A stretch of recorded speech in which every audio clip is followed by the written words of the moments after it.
ప్రియ దేవుని బిడ్డలారా, బైబిల్ చదవటం వినటం వల్ల మనలో విశ్వాసం పెరుగుతుంది. మన మార్గానికి త్రోవ చూపుతుంది. సమస్త జనులను శిష్యులనుగా చేయుడి మత్తయి 28:19 వచనంలో దేవుని వాక్యం తెలియచేస్తోంది. తెలుగు బైబిల్స్ను ఆర్ఆర్కే మూర్తి గారు రీసెర్చ్ చేసి విశ్లేషణ చేసిన బైబిల్లోని ప్రతి అధ్యాయాలను వచనాలను వరుస క్రమంలో అనగా ఆదికాండం నుండి ప్రకటనా గ్రంథం వరకు ఇవ్వబడుతుంది. ప్రతి ఒక్కరూ ఆధ్యాత్మికంగా విశ్వాసంలో బలపడి మీ జీవితంలో ఎదుర్కొంటున్న సమస్యల నుండి విడుదల పొందండి. ప్రతి ఒక్కరూ మీ దీవెన టీవీని సబ్స్క్రైబ్ చేసి ఈ వాక్యాన్ని లైక్ చేసి మీ మిత్రులకు బంధువులకు షేర్ చేయండి. దేవుని సువార్తను ప్రకటింపబడుటలో మీరు పాలిభాగస్తులు కండి.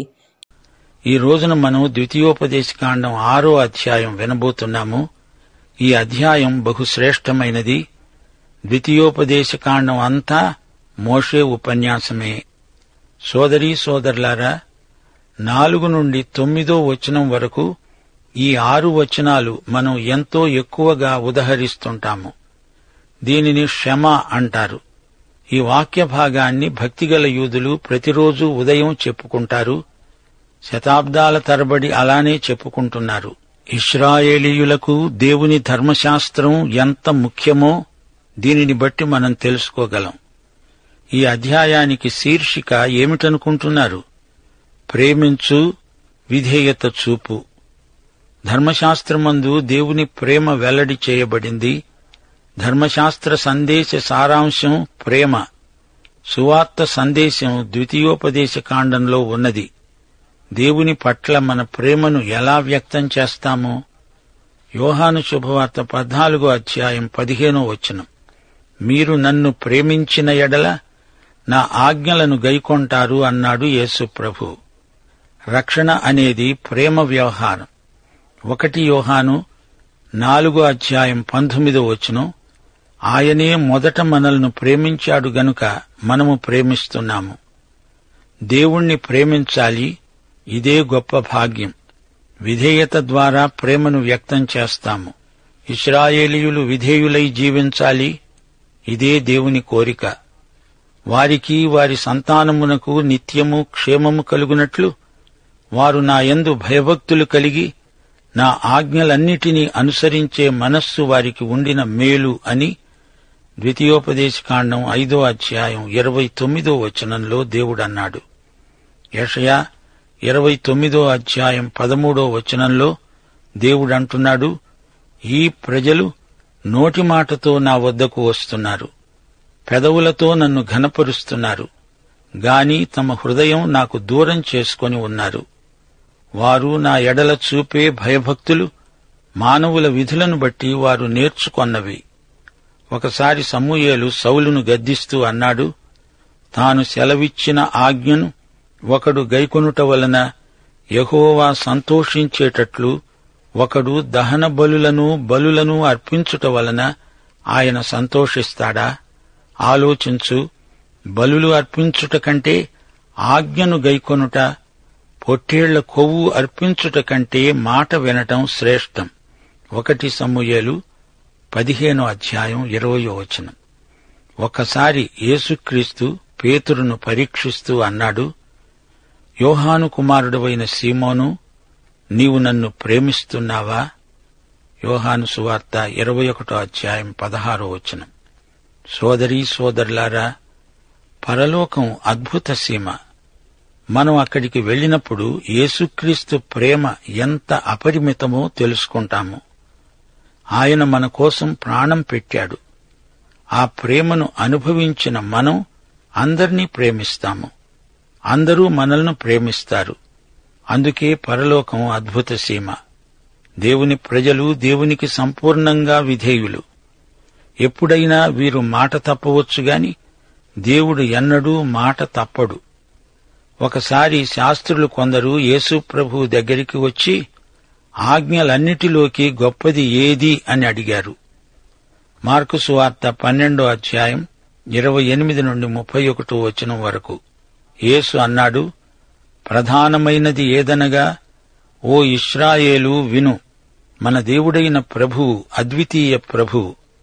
నీవు నీ పూర్ణ హృదయముతో, నీ పూర్ణాత్మతో, నీ పూర్ణ వివేకముతో, నీ పూర్ణ బలముతో నీ దేవుడైన ప్రభువును ప్రేమించాలి అనేది ప్రధానమైన ఆజ్ఞ.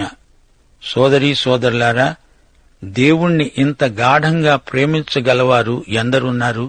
దేవుణ్ణి ఇంకా ఎక్కువ ప్రేమించలేకపోయానే అని ప్రతి విశ్వాసీ అసంతృప్తి చెందుతూనే ఉంటాడు. ఇది సర్వసాధారణమైన అనుభవం. అందుకే మనం ఆయన పాదాల చెంత కూర్చుని నేర్చుకోవాలి. ఆయనను ఎలా ప్రేమించాలో నేర్చుకోవాలి. ఆయన అతికాంక్షణీయుడు. యోహాను సువార్త 6వ అధ్యాయం 68, 69 వచనాలు జాగ్రత్తగా వినండి. సీమోను పేతురన్నాడు, ప్రభూ, ఎవరి వద్దకు వెళ్లుతామో? నీవే నిత్య జీవపు మాటలు గలవాడవు. నీవే దేవుని పరిశుద్ధుడవని మేము విశ్వసించి ఎరిగి ఉన్నాము. యేసు మన రక్షకుడు, ప్రభువు. యేసు మన దేవుడు. నేను ఆయన్ను ఆరాధిస్తున్నాను. ఆయనను ఇంకా ఇంకా సన్నిహితంగా ఎరిగి ఉండాలని కోరుతున్నాను. నీ పొరుగువాణ్ణి నిన్ను వలె ప్రేమించమని ధర్మశాస్త్రం చెబుతున్నది. లేవియకాండం 19వ అధ్యాయం 18వ వచనం. సోదరీ సోదరులారా, దేవుణ్ణి ప్రేమించామంటూ సహోదరుణ్ణి ద్వేషించటం ఎలా జరుగుతుంది? దమస్కు మార్గంలో యేసు ప్రభువు సౌలును ప్రశ్నించాడు. సౌలా, సౌలా, నీవెందుకు నన్ను హింసిస్తున్నావు? క్రైస్తవులను హింసిస్తే క్రీస్తును హింసించినట్లే. అపొస్తలుల కార్యములు 9వ అధ్యాయం 4వ వచనం. ఈ రోజున యేసు ప్రభు చాలామంది క్రైస్తవులను ఉద్దేశించి ఇదే ప్రశ్న అడుగుతున్నాడు. నీవేళ నన్ను హింసిస్తున్నావు? వారు అనవచ్చు, లేదు ప్రభువా, నేను నిన్ను ప్రేమిస్తున్నాను. అయితే ప్రభు అడుగుతాడు, నీవు నన్ను ప్రేమించేవాడివైతే నా విశ్వాసులను ఎందుకు విమర్శిస్తున్నావు? నా సేవకుల మీద ఎందుకు నిందలు ప్రచారం చేస్తున్నావు? నా పనికి ఎందుకు ఆటంకాలు కలిగిస్తున్నావు? సోదరీ సోదరులారా, దేవుణ్ణి ప్రేమించేవారు దేవుని బిడ్డలను ద్వేషించరు. వేషధారణ దేవునికి ఇష్టం లేదు. దేవుని వాక్యాన్ని హృదయంలో దాచుకున్నవారు పాపం చెయ్యలేరు. దేవునికి వ్యతిరేకంగా బ్రతకలేరు. దేవుని వాక్యం హృదయాలలో ఫలించాలి. దేవుడు అదే మన నుండి కోరుతున్నాడు. మన పిల్లలకు దేవుని వాక్యాన్ని వారికి అర్థమయ్యే రీతిగా మనం బోధించాలి, నేర్పాలి. సర్వకాల సర్వావస్థల్లో దేవుని వాక్యాన్ని గృహ వాతావరణంలో నింపివేయాలి. అదే దేవుని చిత్తం. పిల్లలకు మంచి క్రమశిక్షణ అలవడాలి. సామెతలు 22వ అధ్యాయం 6వ వచనం. బాలుడు నడువవలసిన త్రోవను వానికి నేర్పు. వాడు పెద్దవాడైనప్పుడు, వృద్ధుడైనప్పుడు దాని నుండి తొలగిపోడు. దేవుని మార్గంలో బిడ్డలను నడిపించాలి. దేవుడు నీ బిడ్డలను నడిపిస్తూ ఉండగా నీవు దేవునితో సహకరించాలి. 13వ వచనంలోని మాటనే యేసు ప్రభు మత్తయి సువార్త 4వ అధ్యాయం 10వ వచనం, లూకా సువార్త 4వ అధ్యాయం 8వ వచనంలో ఉదహరించి సైతాను శోధనను ఎదుర్కొని జయించాడు. సైతానా, పో, ప్రభువైన నీ దేవునికి మొక్కి ఆయనను మాత్రమే సేవించాలి. ద్వితీయోపదేశకాండం 6వ అధ్యాయం 16వ వచనం. మీరు మస్సాలో యెహోవాను శోధించినట్లు ఆయనను శోధింపకూడదు. యేసు ప్రభువు సైతాను శోధనలను ఎదుర్కొంటూ లూకాసు వార్త 4వ అధ్యాయం 12వ వచనం, మత్తయి సువార్త 4వ అధ్యాయం 7వ వచనంలో అన్నాడు, ప్రభువైన నీ దేవుణ్ణి శోధింపవలదు. యేసు ప్రభువు శోధనలను జయించడానికి ద్వితీయోపదేశం కాండం నుండి ఉదహరించాడు. సోదరీ సోదరులారా, దేవుడు తన ప్రజలను వాగ్దత్త భూమిలోకి తెచ్చి వారిని అందులో ప్రవేశపెడతాడు. అలాగే దేవుడు మనలను లోకమనే ఈజిప్టు నుండి విమోచించి పరలోకమనే కనానులో ప్రవేశపెడతాడు. రోమాపత్రిక 4వ అధ్యాయం 25వ వచనం. ఆయన మన అపరాధముల నిమిత్తం అప్పగింపబడి మనము నీతిమంతులముగా తీర్చబడడానికి లేపబడ్డాడు. యేసే మన విమోచకుడు, యేసే మన నీతి. మనం రక్షించబడ్డాము, మనకు నిత్య జీవం ఉన్నది. 1 యోహాను 5:11-12 వచనాలు. దేవుని కుమారుని అంగీకరించేవాడు జీవము గలవాడు, దేవుని కుమారుణ్ణి అంగీకరించనివాడు జీవము లేనివాడే. దేవుడు మనకు నిత్య జీవము దయచేశాడు. ఈ జీవము ఆయన కుమారుని యందున్నది. మనం రక్షించబడుతూ ఉన్నాము. మనల్ని దేవుడు తన కుమారుడైన యేసుక్రీస్తు పోలికకు మారుస్తూ ఉన్నాడు. ఫిలిప్పీ పత్రిక 2:12-13 వచనాలు.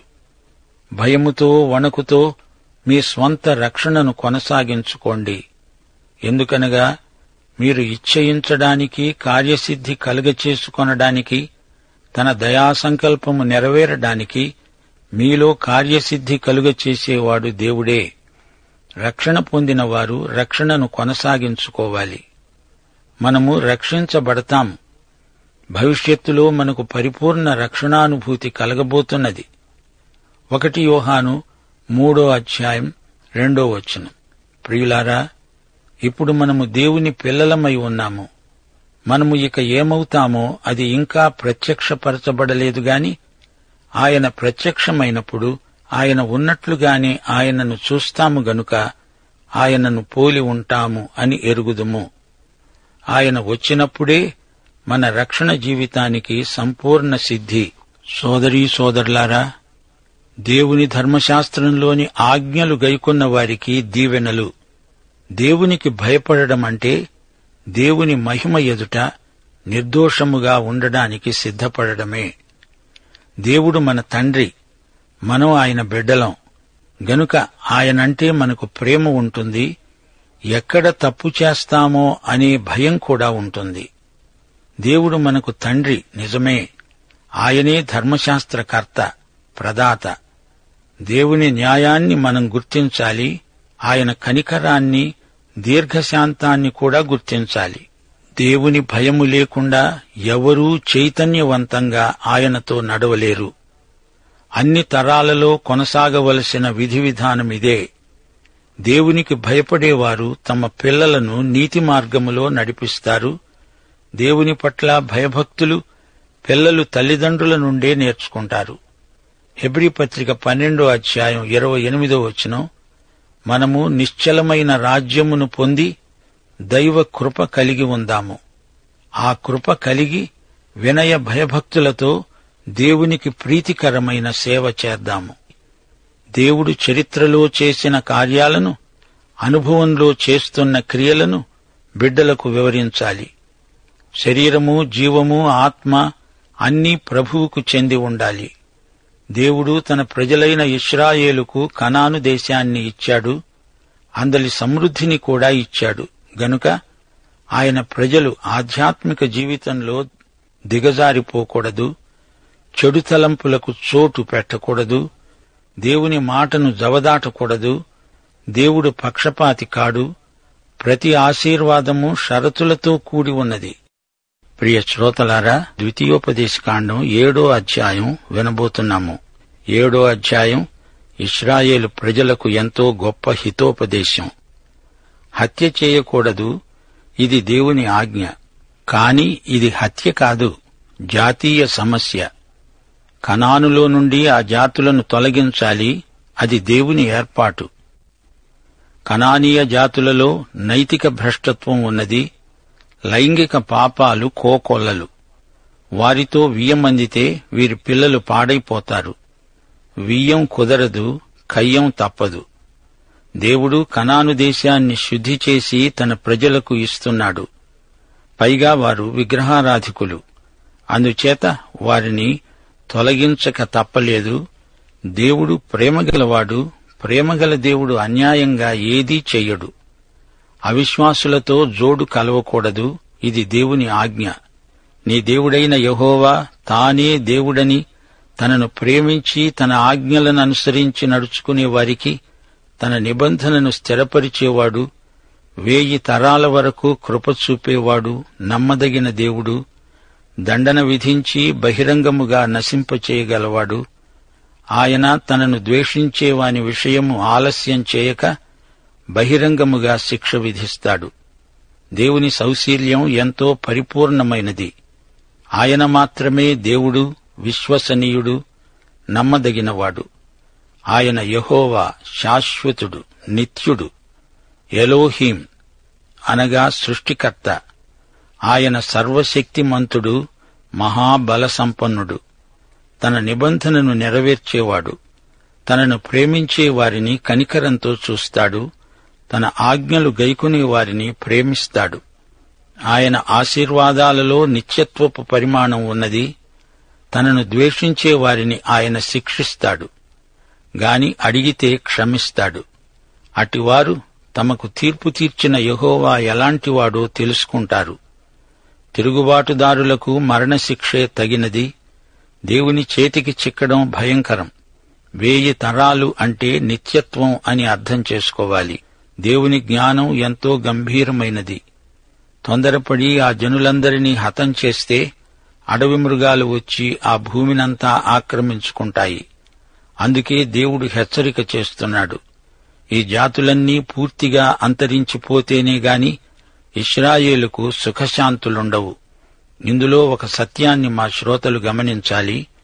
ఈ అన్యజాతులు గుణపడడానికి, మారుమనస్సు పొందడానికి దేవుడు 430 సంవత్సరాల వ్యవధి ఇచ్చాడు. దేవుడు అన్యాయస్థుడేమీ కాడు. వారి అక్రమ పాత్ర నిండింది. దేవుడు చర్య తీసుకుంటున్నాడు. దేవుడు ప్రేమ కనికరములు గలవాడు. పాత నిబంధనలో గాని కొత్త నిబంధనలో గాని దేవుడు ఒక్కడే. కనాను దేశంలో ఉన్న జాతుల పేర్లు ఇక్కడ చెప్పబడినాయి. హిత్తీయులు, గిర్గాషీయులు, అమోరీయులు, పెరిజ్జీయులు, హివ్వీయులు, యెబూసీయులు. ఇవన్నీ పెద్ద జాతులు. వీరినందరినీ ఇశ్రాయేలీయులు జయించాలి. వారితో రాజీ పడకూడదు. వారిని నిర్దాక్షిణ్యంగా హతమార్చాలి. వారి పూజాస్థానాలను ధ్వంసం చేయాలి. ఇది క్రూరత్వం కాదు, న్యాయాధిపతి తీసుకొనవలసిన చర్య.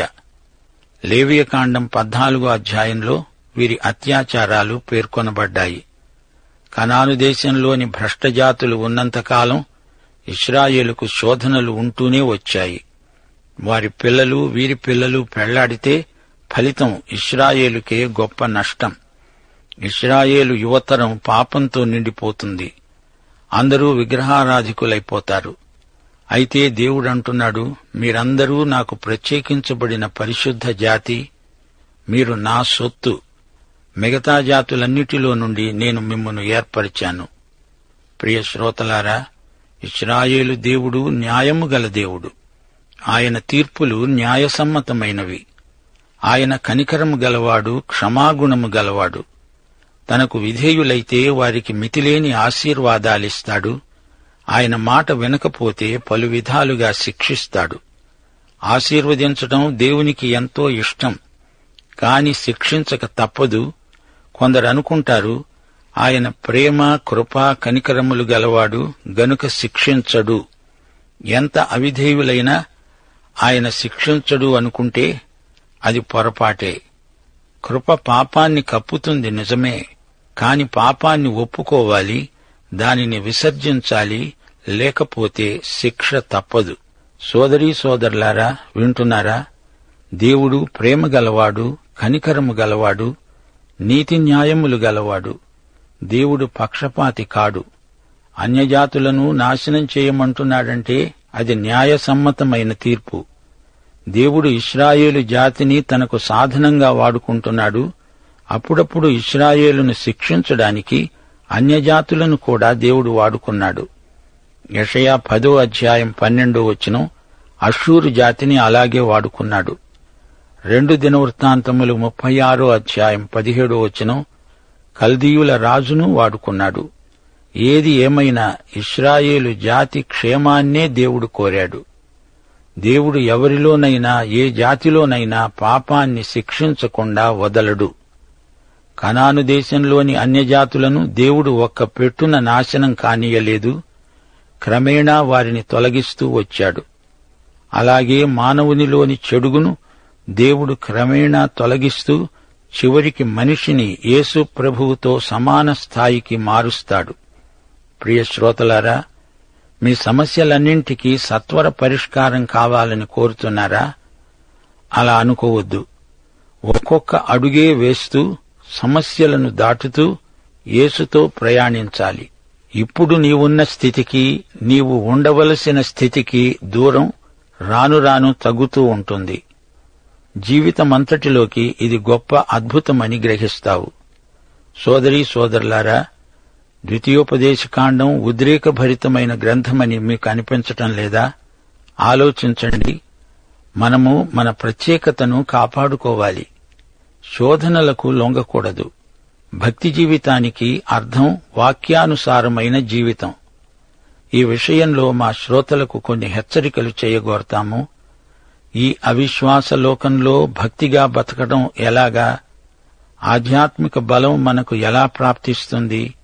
ఈ ప్రశ్నలు మనకు తరచుగా ఎదురవుతూ ఉంటాయి. క్రైస్తవ విశ్వాసం అనగా భక్తి జీవితం, దేవుని వాక్యానుసారమైన జీవితం. ప్రతి విశ్వాసీ స్థానికంగా ఒక సంఘ సహవాసంలో ఉండాలి.